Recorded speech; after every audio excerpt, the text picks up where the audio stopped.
have heard of the colored people. If you're not familiar with South Africa or haven't heard about these so-called colored people, like people of colored race, and then this is the perfect channel where you guys can get to know about the colored people.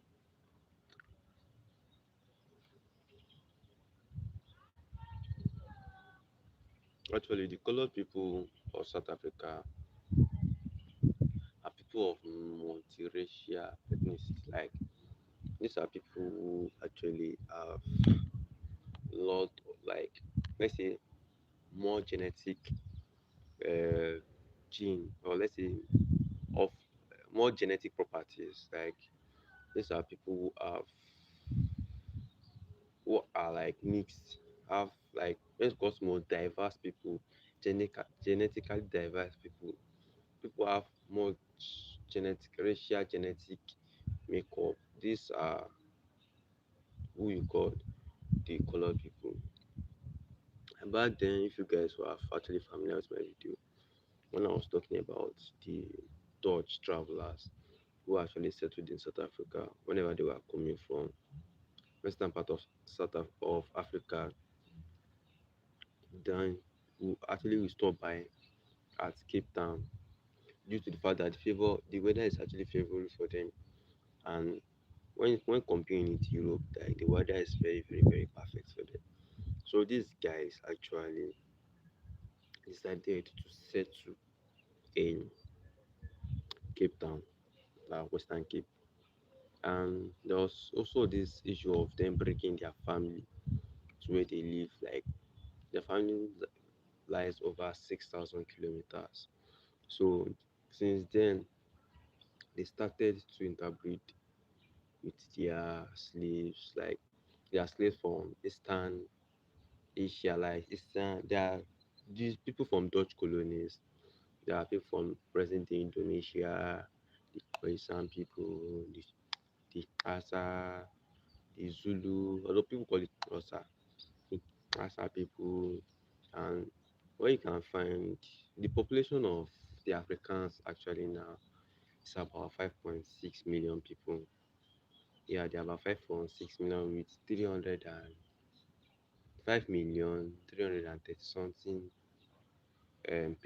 members of that tribe or ethnicity in South Africa. Another place you can actually find these um, colored people, you can find them in Zimbabwe, you can find them in Namibia, you can find them in probably Zambia, some part of Zambia and Botswana. Actually, just like I said, you can Afrikaans actually, there's actually a language being spoken in other part of Africa, like Botswana, although it's not yet their official language. So the Africans actually, the colored, I mean, when you guys refer to colored, it used to be like, oh, colored.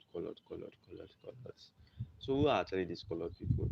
Like when you say anything about colored, actually be like colored, is that not being racist?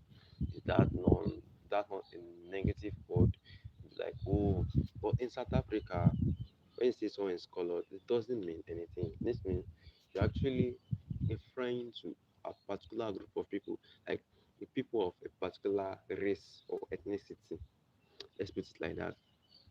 So this dog traveler, due to the fact or due to agreements they made with the other European counterparts, don't bring anybody to South Africa again. Nobody should migrate to South Africa. But how would they reproduce?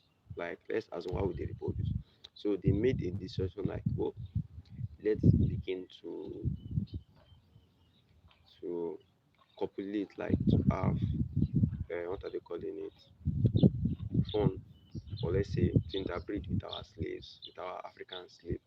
So they from there they began to interbreed the African slaves. They began to interbreed with the African slaves who are mostly from Madagascar, who are mostly from Indians. That's why you see some colored people. They look like Indians. You'll be like, oh, these people means are they Indians? That's why you even get sort of they're like Indians. You see them they be like I'm Asa Kinikon tribe, like I'm Zulu tribe and Asa and Tswana, I'm Jebele and this and that and this and that and this and that. But You see some people and say, I'm Indian. Why? Because they are colored. Yeah. So actually, when these Dutch people started to interbreed with their slaves, or let's say with their colony, members of their colony, these people who they started to interbreed with started to lose their culture, their way of life, and they had to adapt to the Dutch style way of life. Dutch actually lives like I see some of them now. The way they dress just like that of people, members of Europe. They dress like the members of Europe. They dress like the members of Europe. I said when looking at their clothing. So as the Dutch were actually like progressing inward into South Africa, they started to interbreed with the Khoi, the Zulu, the Xhosa, and all sorts, and some other people of Africa. Most of the people they were interbreeding with were people of African origin. Yes, or people, and mostly, let's say, out of the African origin, they were mostly interbreeding with the Asian, like people of a light skin. Yeah, mostly interbreeding with light skinned people. So if I might ask you, like, where can you find it? Croatia, these colored people, be like the way the South Africa be like hand, they will call it colored. For me, for as with me having my Nigerian accent, I'll call it colored. So they'll be like this colored people, I'm colored. So when you see them mostly, you see them in Western Cape. They're mostly like they are actually when you look at the entirety of South Africa, oh, the entire South Africa, they are the most minor group that call it the minority.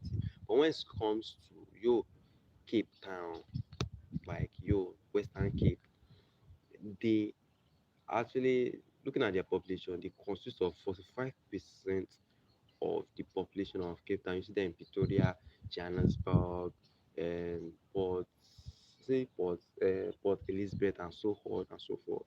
So that's why you see them. When looking at that language, looking at most colored people now, you be like, which language do you speak? Like most colored people actually are bilingual. That means they speak two languages, which are actually Afrikaans and English, with most of them having Afrikaans as their first languages, as their first language, and then English. Most of them actually bilingual, as they have this know how to speak two languages. But there was a particular time in the apartheid time period, they were like, due to the fact that they were being persecuted or they were having issues back then, and then they decided to start to speak English in order to avoid issues back then. And let me add something to the location where you can find these colored people. You can mostly when you get to South Africa, due to the part like during the part of the apartheid, some of them migrated. They migrated to you see them. Most of them migrated to other parts, the suburbs of South Africa, the rural aspect of South Africa, of Western Cape. Yeah. But looking at their religion now, like most colored people, most of them are Christians. 80% of colored people you meet are Christians. These guys are Christians. They are Christians, ne? Like the way South Africans will speak. Yo, bro, I'm Christian, ne? So most of them are Christians. It's 5%, 80% are Christians, 5% are actually Muslim. And those Muslims are most people of Indonesian origin, photograph, and most of them like traveling to Eastern country, Asian countries, not to celebrate their Muslim festival. When it comes to relationship, actually during the apartheid time, most of them were not like interpreting with other part people of South Africa. They are mostly interpreting with themselves. But when it got to a particular time in the early 20th century, they started to interbreed with each other. That's why when you go to South Africa now, anybody from any tribe can marry anybody from any tribe. Like that's why they call them one of the reasons why they call them the Rainbow Nation. They are in love with each other. So the clothing, most Africans, mostly you see them in on formal or you see them on informal clothes, like people in the industrialized country. They like dressing like Europeans. These guys like dressing like Europeans. You see them on shirt and trousers and stuff like that, and not on normal African traditional dress. They adapted the culture of the European, of the Dutch people, but actually they started to wear more casuals. Why? That's because of the influence of Nelson Mandela. Nelson Mandela influenced them in one way or the other, so they begin to wear casuals. So when it comes to sports, These guys, they love rugby and hockey, like those European sports. They really love it a lot. Then later they started table tennis and other form of sports. So that's what I have to say on the colored people. Yeah, the colored people. So next time, our topic will mostly you guys shouldn't be offended that I'm actually based on South Africa. I'll be picking every country in Africa, but I will try as much as possible to upload frequently to for us to be enlightened, even if not to know much, to know a lot about our roots, our history, our facts, our culture, our traditions as Africans. Like as Africans, we are meant to know our traditions. We should know where we come from. You grab. So as a result, our next topic will either be on the Batas, the Boas, like Boa and Bata. So and something to add concerning the Africans people. Like back then, mostly when it comes to their occupation, most of them rely on skilled occupation. Like some of them actually go into farming and fish industry. Like when it comes to looking at South Africa, their fish industry mostly was developed thanks to the Africans people. Like some industries, yes.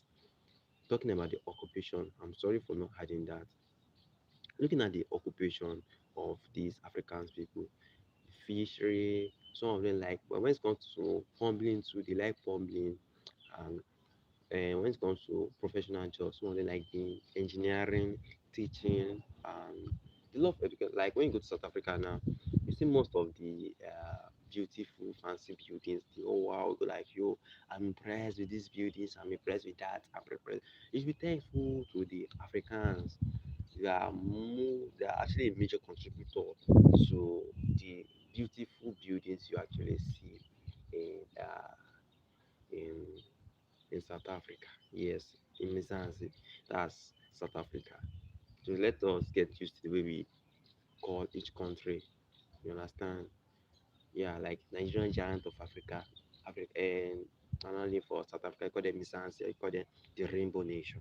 So let's get used to the way we our fellow country nicknames. So that's what I want to say. Thanks to them, some architectural buildings were actually being built thanks to them. So next time we'll be talking in that about as the Boa or probably the Nigeria Cultural Day.